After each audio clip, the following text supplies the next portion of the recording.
Alors, tu lui manques, et ce qui est sûr, c'est qu'encore une fois, tu lui manques, tu vois.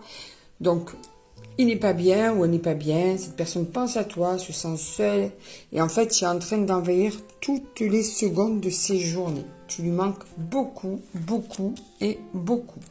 Alors, de qui s'agit-il? De quoi s'agit-il? On va voir ça.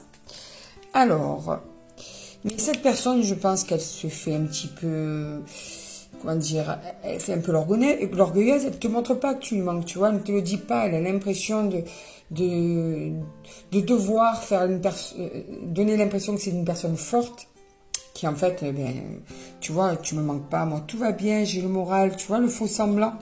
Voilà, donc, et je pense que ça, son comportement, c'est aussi quelqu'un qui est influencé par une ou des personnes autour qui lui disent, tu sais quoi, vas-y, c'est pas besoin de montrer que tu es malheureux ou tu es malheureuse. Hein. C'est plutôt un jeu de gamin qui est en train de se faire. C'est quelqu'un qui est un petit peu gamin, qui est entouré de gamins ou de gamines qui vont lui conseiller de faire n'importe quoi, tu vois. Alors que quand quelqu'un te manque, quand tu es adulte, tu vas, tu dis voilà, moi tu me manques.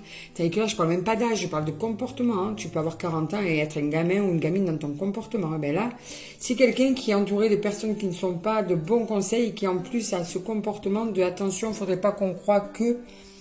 Il faut qu'elle croie que je me sens mieux sans elle ou sans lui, tu vois. Il y a aussi le fait qu'elle manque de confiance en toi, cette personne.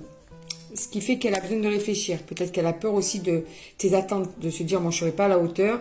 Même si je retourne, ben, je serai toujours égale à moi-même, c'est-à-dire que je ne serai pas prêt ou prête. Et bien, comme tu peux voir, cette personne, elle pense à toi, ça se reconfirme. Tu lui manques, elle pense à toi, elle n'est pas bien, elle fait juste la forte tête. Et elle garde cet éloignement avec toi. Et depuis cet éloignement, malgré tout, elle n'est pas bien. Tu vois, il y a cette séparation entre vous, mais regarde bien quand même qu'il y en a un qui regarde vers l'autre. Donc, elle ne se sent pas bien, cette personne. Alors, elle va pouvoir tourner, virer, donner l'impression que tout est beau, tout est rose depuis que vous n'êtes plus ensemble, ce qui est totalement faux. Il y a l'invitation qui arrive. Hein. Cette personne, au bout d'un moment, elle ne va pas pouvoir supporter tout ça. Il y a l'invitation, elle va te contacter. Et puis, alors, dans le futur, tiens, qu'est-ce que ça va donner entre vous et dans le présent? Donc, c'est quelque chose qui va continuer dans le futur, dans le présent, c'est cette envie d'être avec toi. Même si tu crois le contraire, parce que cette personne est peut-être justement en train de jouer au jeu du plus fort dans le couple. Mais cette personne a envie d'être avec toi depuis... en ce moment, et même dans le futur, elle aura envie, et elle pense la même chose que toi, tu vois.